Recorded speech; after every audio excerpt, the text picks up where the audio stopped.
RJS के परिणाम आ चुके हैं और जोधपुर की शिवानी ने इसमें 140वीं रैंक हासिल की है।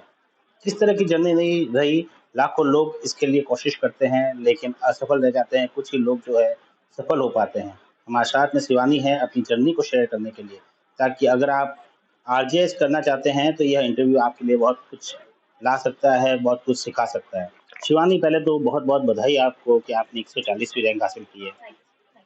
किस तरह की जर्नी रही है आपकी? सर जर्नी बहुत अच्छी थी, बहुत इंटरेस्टिंग थी, अप्स एंड डाउन से भरी हुई थी क्योंकि मैंने ये एग्ज़ाम क्रैक करते हुए अपना जॉब को भी कंटिन्यू रखा, जहाँ मैं स्टूडेंट्स को जुडिशरी के लिए पढ़ाती थी, प्लेटफ़ॉर्म्स पे उनको मेंटरशिप प्रोवाइड करती थी।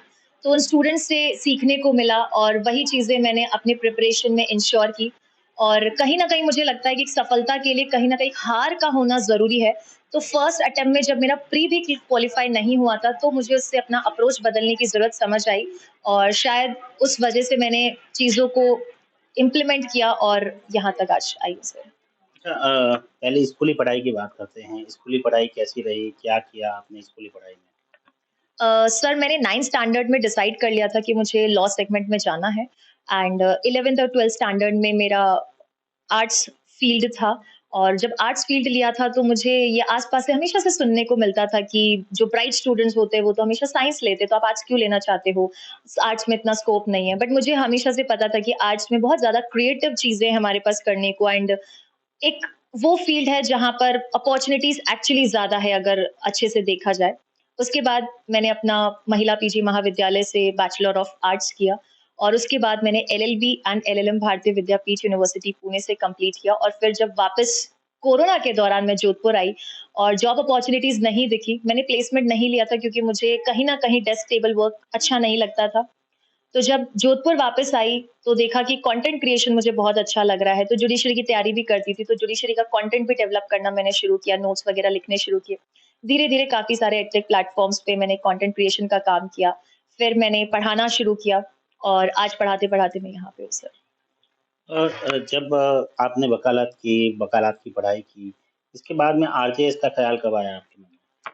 सर आरजेएस का ख़्याल मुझे मेरे एलएलबी के दौरान सेकंड ईयर में आया था, जब हमारे एक टीचर हुआ करते थे संदीप सर, वो हमें सीआरपीसी पढ़ा रहे थे।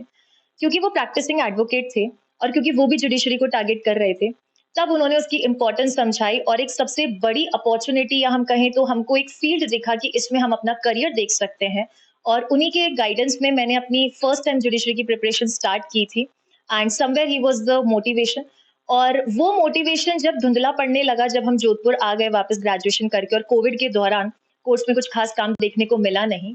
पर मुझे ये ज़रूर महसूस हुआ कि जहाँ वकील सिर्फ़ एक ही क्लाइंट को एक ही दृष्टिकोण से देखता है, लेकिन जब जज न्याय की कुर्सी पे बैठता है, तो वो दोनों दृष्टिकोण से निष्पक्ष होके देखता है, तो मुझे वो क्वालिटी बहुत अच्छी लगी।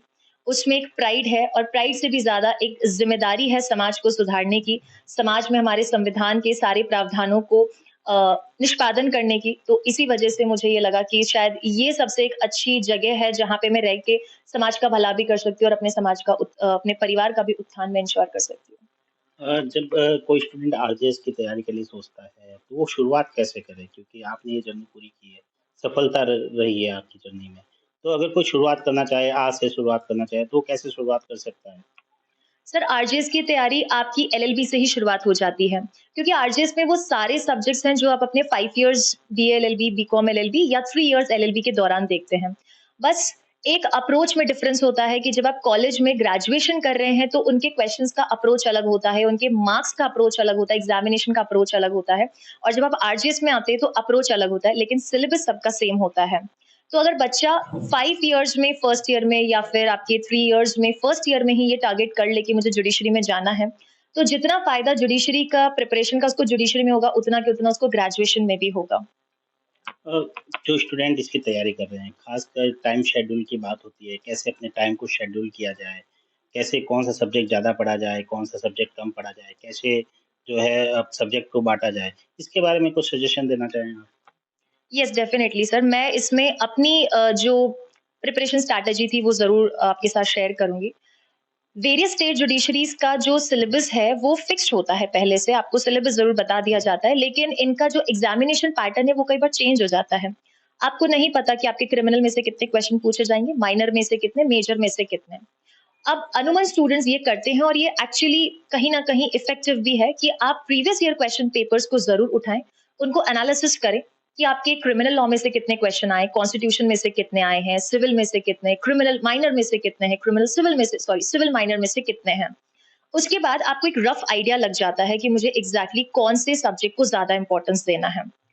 ये एक तरीका हो सकता है आपका प्रिलिमिनरी टारगेट करने का। और जब भी आप मेजर लॉज पढ़ रहे हैं तो उनको ज़्यादा अच्छे से पढ़ने की आवश्यकता है, क्योंकि वो आपके मेंस में काम आता है और उससे भी ज़्यादा जजमेंट राइटिंग में काम आते हैं। जजमेंट राइटिंग सिर्फ आपकी प्रिपरेशन के ही पॉइंट ऑफ व्यू से नहीं, जब आप जज बन जाएँगे तो वहाँ पे इंटरप्रिटेशन पॉइंट और एक जजमेंट का स्ट्रक्चर कैसा होता है, ये सारा समझने के लिए भी इम्पोर्टेंट रहता है। तो मैं हमेशा स्टूडेंट्स को ये कहती हूँ कि आप मेजर लॉज पे बहुत अच्छी पकड़ बनाएँ। और कई बार सर आपने भी देखा है कि बच्चों को क्रिमिनल लॉ में ज़्यादा इंटरेस्ट होता है।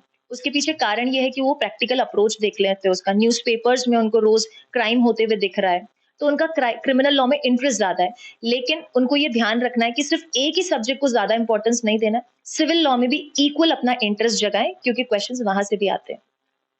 अच्छा, एक हर स्टडी कोई भी एग्ज़ाम हो, इसमें एक बात ज़रूर आती है, क्या क्वांटिटी स्टडी या क्वालिटी स्टडी? दोनों को कितना महत्व देते हैं आप और कितना-कितना महत्व देते हैं? सर मैं महत्व क्वालिटी स्टडी को दूँगी, ना कि क्वांटिटी, क्योंकि यूनिवर्सिटीज़ में जब क्वेश्चंस या आंसर्स चेक किए जाते हैं तो वहाँ पेज नंबर काउंट होते हैं, लेकिन जुडिशरी में ऐसा नहीं है। प्रिलिमिनरी में आपका एक-एक नंबर मायने रखता है। अगर आपने बैरेट का बहुत थरो रिविज़न कर रखा है, आपको एक-एक illustration, exception, case law, proviso, एक-एक कीवर्ड अगर आपको अच्छे से पता है, तो प्रिलिमिनरी आपको क्रैक करने से कोई नहीं रोक सकता। और मेंस में आपका सिर्फ़ और सिर्फ़ क्वालिटी अप्रोच रहेगा। और टाइम मैनेजमेंट भी इसके साथ इम्पोर्टेंस करता है, रोल प्ले करता है। क्योंकि मेंस में सर आपकी जो आंसर शीट्स है वो लिमिटेड है, आप सप्लीमेंट्री ले नहीं सकते साथ में, तो you have to restrict yourself in the number of the pages that you are given. तो वो एक आर्ट जो है वो बच्चे को अपने प्रिपरेशन के वक्त ही सीख लेनी है कि मुझे बहुत ज्यादा शब्द नहीं, कम शब्दों में संक्षिप्त रूप में मुझे एक अच्छा आंसर लिख के देना है। अच्छा, कितने घंटे की पढ़ाई आपके लिए रही है इस पूरी जर्नी में? सर वैसे तो मैं कहूँ तो पूरा दिन ही मेरा स्टडी में जाता था, वो इसलिए क्योंकि मैं स्टूडेंट्स को पढ़ाती थी। तो स्टूडेंट्स को पढ़ाना और अपनी पढ़ाई भी करना, तो ओवरऑल पूरे दिन में स्टडी ही होता था। लेकिन बच्चों को पढ़ाना एक अलग ज़िम्मेदारी है, वहाँ पे एक टीचर की मॉरल ड्यूटी और भी चीज़ों को लेकर होती है। जब आप एक संस्था के साथ जुड़ते हैं, तो उनकी भी कुछ उम्मीदें होती हैं, तो उसमें मेरा काफ़ी अच्छा समय जाता था। हम कह सकते हैं 7 से 8 घंटे मेरे उस संस्था के साथ जाते थे। लेकिन उसके बाद भी मेरे पास 8 से 9 घंटे ऐसे ज़रूर रहते थे, जब मैं अपनी पढ़ाई के लिए डेडिकेट करूँ। लेकिन जब एग्ज़ाम नज़दीक आता है तो आपको काफ़ी सारी चीज़ें त्यागनी पड़ती है, चाहे वो आपका परिवार में आना-जाना हो, आपके बर्थडेज़ हो, त्योहार हो, कई बार अपनी नींद को भी त्यागना पड़ता है, जिसकी वज़ह से आपको हेल्थ इश्यूज़ देखने को मिलते हैं, जो मुझे थोड़े कभी-कभी देखने को मिले। लेकिन उसके साथ मोटिवेशन यही था कि एग्ज़ाम बहुत नज़दीक है और वही टारगेट है। और जब टारगेट आपको बहुत ज़्यादा क्लियर होता है और जब टारगेट आपका बहुत ज़्यादा स्ट्रॉन्ग है, आपका विल पावर स्ट्रॉन्ग है, आपका जो व्हाय है टू क्रैक दैट एग्ज़ाम वो स्ट्रॉन्ग है, तो कोई भी चीज़ आपको रोक नहीं सकती और आप टाइम निकाल ही लेते हैं। आपको लगता है कि आपने जब पढ़ाया बच्चों को, तो वो ज़्यादा हेल्पफुल रहा आपके लिए सफलता में?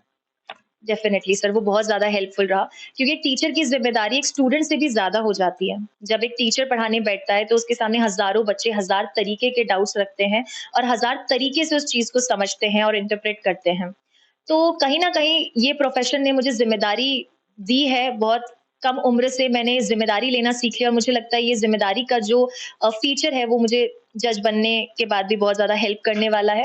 और स्टूडेंट्स को पढ़ाते-पढ़ाते जो इन डेप्थ पढ़ने की हर एक प्रोविज़न की जो आदत थी, वो मेरी बहुत अच्छी हो गई थी, तो उसने मुझे बहुत ज़्यादा हेल्प किया, क्योंकि एज़ अ स्टूडेंट मैं कुछ चीज़ों को डिफ़िकल्ट या ईज़ी समझ के छोड़ भी सकती थी। लेकिन एज़ अ टीचर मैं कुछ भी नहीं छोड़ सकती। पूरी पढ़ाई में एक इंटरप्रिटेशन वाली बात जो आती है, क्योंकि क्रिमिनल लॉ हो, केस लॉ आपको पढ़ना पड़ता है। इंटरप्रिटेशन किस तरह से करना चाहिए पूरे केस लॉ का? क्या उसे वर्ड टू वर्ड करना आवश्यक है? इसके बारे में कुछ जानकारी साझा कर सर केस लॉ पढ़ने के 2 दृष्टिकोण होते हैं। एक दृष्टिकोण है कि क्या आप अपने प्रैक्टिस के पर्पज़ से उसका इंटरप्रिटेशन कर रहे हैं और दूसरा है कि आप अपने एग्ज़ाम के पर्पज़ से। एग्ज़ाम में सब कुछ सबको नहीं पढ़ना होता है। आप हर स्टूडेंट वो सब्जेक्ट पढ़े जो उसका बहुत ज़्यादा वीक है। क्योंकि एग्ज़ाम में आपको स्मार्ट स्टडी करनी होती है। अगर आप सभी सब्जेक्ट्स में सभी प्रोविज़न्स को इक्वल इम्पोर्टेंस देंगे तो आप टाइम मैनेज कभी नहीं कर पाएँगे। इसके लिए हम पीवाईक्यूज़ को ज़रूर एनालाइज़ करते हैं और उसके बेसिस पे आप उन्हीं प्रोविज़न्स के केस लॉज़ को बहुत अच्छे से पढ़ सकते हैं। केस लॉ पढ़ने का सबसे अच्छा तरीका यही है कि आप ऑथेंटिक सोर्स से उस केस को पहले डाउनलोड करें, क्योंकि डिफरेंट बुक्स में डिफरेंट राइटर्स ने अपना इंटरप्रिटेशन ज़रूर दिया है। पर एक जुडिशरी एस्पिरेंट के लिए है कि वो सुप्रीम कोर्ट या बैरेक से बेहतर किसी और चीज़ को सोर्स मान ही नहीं सकता है। तो उसके लिए आप सबसे पहले फैक्ट्स को ज़रूर पढ़ें, इश्यूज़ को पढ़ें और उसके बाद कंक्लूजन पे पहुँचे। और जितना कंक्लूजन आप एक जज के उस कंक्लूजन को पढ़ते हैं, उसके साथ मैं ये भी कहूँगी कि आप अपना भी एक पॉइंट ऑफ व्यू उस पे ज़रूर रखें। क्योंकि आपको नहीं पता कि आपको इंटरव्यू में उसके ऊपर अपना पॉइंट ऑफ व्यू रखने को बोल दे, क्योंकि अल्टीमेटली आप भी उस कुर्सी पे बैठेंगे और आपको भी उन टॉपिक्स के रिगार्डिंग अपना डिसीजन देना पड़ेगा। लैंग्वेज का कितना महत्व है? क्या लैंग्वेज को, शब्दों को जो है सही तरीके से कोट करना आवश्यक है? सर, लैंग्वेज का इम्पोर्टेंस अब बहुत ज़्यादा रहने लगा है, क्योंकि जब पहले थोड़ा लैंग्वेज का जो पेपर था वो ईज़ी रहता था, लेकिन अब चाहे जुडिशरी हो या और कोई भी अन्य एग्ज़ाम हो, राजस्थान की स्पेसिफिकली बात करूँ, तो लैंग्वेज का पेपर मेरिट डिसाइडिंग पेपर बन चुका है। चाहे इंग्लिश मीडियम का बच्चा हो, उसको हिंदी स्ट्रॉन्ग करनी है, हिंदी मीडियम का बच्चा हो तो उसको इंग्लिश स्ट्रॉन्ग करनी है, क्योंकि लॉ तो हर कोई पढ़ रहा है पिछले 5 सालों से। तो बच्चे पूरा टाइम लॉ में बिता देते हैं, लेकिन ग्रामर को नहीं देते हैं। और यही आपने इस बार भी देखा है आरजेएस मेंस के रिजल्ट में कि इंग्लिश ऐसे में काफ़ी बच्चों को डिफ़िकल्टी महसूस हुई है इंग्लिश मीडियम के होने के बावजूद। तो मैं हमेशा से अपने स्टूडेंट्स को बोला, और मैं जितने भी मुझे दर्शक देख रहे हैं, हमेशा से बोलूँगी कि आपकी मातृभाषा जो भी है, आप उससे बहुत अच्छे से भली-भाँति परिचित रहें, स्पेसिफिकली ग्रामर पोर्शन, और रीडिंग रोज़ करते रहें, चाहे वो नॉवेल्स है, एडिटोरियल्स है, क्योंकि अल्टीमेटली आपकी जो लैंग्वेज है, वो रोल प्ले करेगी आपके जजमेंट फ्रेमिंग में, क्योंकि जितनी अच्छी भाषा शैली होगी, आप उतने अच्छे से खुद को अभिव्यक्ति कर सकते हैं। अच्छा, जब आपको पहली बार विफलता मिली थी, उस समय ऐसा ख़्याल नहीं आया कि इसे छोड़ देना चाहिए, बहुत मुश्किल है? क्योंकि जो आस-पास के लोग होते हैं, वो भी डिमोरलाइज़ कई कई बार कर देते हैं। क्या लगता है? सर, आस-पास के लोगों से मुझे डिमोटिवेशन मिलने की ज़रूरत ही नहीं पड़ी थी, ना मुझे मिली, क्योंकि किसी को पता ही नहीं था कि ये मेरा टारगेट है, और ना किसी को पता था कि ये मेरा फर्स्ट अटेम्प्ट है और मुझे विफलता मिली है।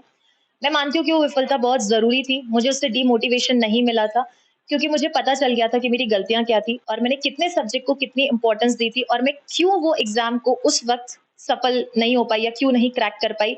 मुझे रीज़न्स ऑलरेडी पता थे और उन्हीं रीज़न्स पे मैंने अगले 2 साल काम किया था, और नतीजा आपके सामने है। विफलता से निराश नहीं होना चाहिए। बिल्कुल सर, आप अब डिस्ट्रैक्शन की बात कर लेते हैं, क्योंकि डिस्ट्रैक्शन बहुत है आज के समय में।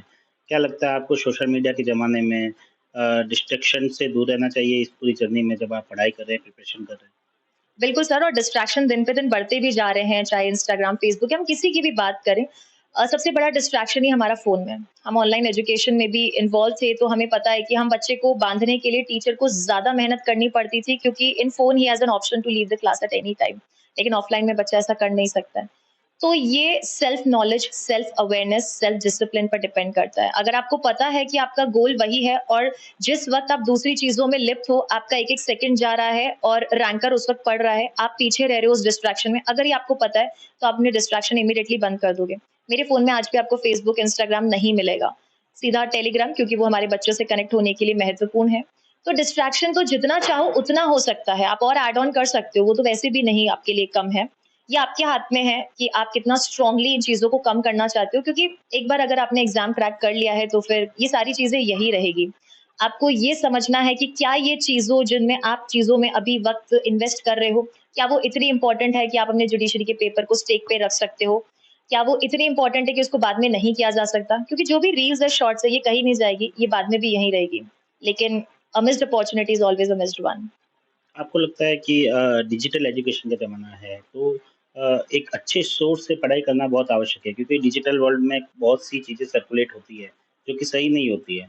एब्सोल्युटली ट्रू सर, और ये मेरे ख़्याल से आपने एक हार्श रियलिटी बताई है, क्योंकि डिजिटल वर्ल्ड ऐसा है कि जहाँ पे मैनिपुलेट बहुत ज़्यादा किया जा सकता है, और सच बताऊँ तो हमारा स्टूडेंट जो एक जेन्युइनली बहुत स्ट्रॉन्ग विल पावर के साथ आता है कि मुझे जुडिशरी क्रैक करना है, वो एक्चुअली बहुत भोला होता है। उसको सिर्फ़ अपना एग्ज़ाम दिखता है, लेकिन कई बार वो ऐसे मैं कहूँ तो शिकंजे में पड़ जाता है, जहाँ वो कुछ इमोशनल मार्केटिंग का शिकार हो जाता है, या मैनिपुलेटिव मार्केटिंग जिसको हम कहते हैं, उसका शिकार हो जाता है। वो रिज़ल्ट ओरिएंटेड अप्रोच को टारगेट नहीं कर पाता है। तो इसमें डिजिटल वर्ल्ड में, या मैं कहूँ ऑनलाइन सेगमेंट में, स्टूडेंट को थोड़ी-सी सतर्कता बरतने की ज़रूरी है। एक अच्छे प्लेटफ़ॉर्म और एक अच्छे गुरु का चुनाव करना ज़रूरी है, जो मेरे अनुमान से शायद मेरी बातें सुनकर भी उनको नहीं पता चलेगा, जब तक कि वो खुद स्वयं अनुभव ना कर ले। क्योंकि शब्दों से अनुभव नहीं होता, वो आप परिस्थितियों से इंसान सीखता है सर। किस फैमिली बैकग्राउंड से आते हैं? माता-पिता क्या करते हैं आपके, कुछ बता पाएँ? सर, मेरे फादर रिक्शा में ड्राइवर है और मेरी माता गृहिणी है, और मेरा जितना भी पूरा परिवार है वो सब प्रॉपर गाँव में बेस्ड है, सब खेती-बाड़ी करते हैं। लेकिन पापा ने आज से 30-35 साल पहले ये डिसीज़न लिया था कि हम जो हैं गाँव को लीव करके जाएँगे क्योंकि पापा की सर्विस भी थी। और उसके बाद से जो कुछ पापा ने किया वो सब जोधपुर में था। तो आई थिंक वो पापा के डिसीज़न्स थे, अच्छे डिसीज़न्स जो कि हम इंग्लिश मीडियम स्कूल में पढ़ पाए। और पापा ने कभी भी फाइनेंसेस को बीच में नहीं आने दिया कि वो कभी रीज़न बने बच्चों के लिए। और भगवान की दया से हमेशा से गुरु ऐसे मिले हैं जिन्होंने हमेशा हाथ पकड़ के साथ चलना सिखाया, वो चाहे स्कूल के हों, कॉलेज के हों। आज भी जब बधाई मिल रही है तो स्कूल के और कॉलेजेस के टीचर्स आज भी साथ में हैं जिन्होंने सपोर्ट किया था। एंड आई थिंक कि पेरेंट्स से बड़ा सपोर्ट आपको कुछ नहीं हो सकता है जीवन में। इस मिथक को तोड़ देना चाहिए कि जो पैसे वाले हैं वो इज़िली एग्ज़ाम क्रैक कर सकते हैं।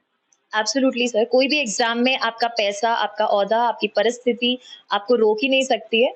देखो पढ़ना डिफ़िकल्ट नहीं है, बहुत सारे सोर्सेज़ हैं, आप कहीं से भी पढ़ सकते हैं, बट स्ट्रक्चराइज़्ड आपकी तैयारी होनी चाहिए। आपको एक फ्रेम ब्लूप्रिंट अगर मिल जाता है कि मुझे इसमें रह के पढ़ाई करनी है, तो आप कहीं भी किसी भी स्थिति में कर लेंगे। और आप पिछले कुछ सालों से रिज़ल्ट्स देख रहे हैं कि जिन बच्चों को कुछ चीज़ों से वंचित रखा गया, उन्होंने बहुत ज़्यादा अच्छा किया है क्योंकि उन्होंने समझा है इस चीज़ को।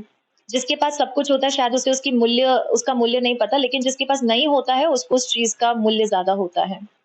अंतिम क्वेश्चन, जस्टिस फॉर ऑल लिखा होता है हमारे न्याय प्रणाली में।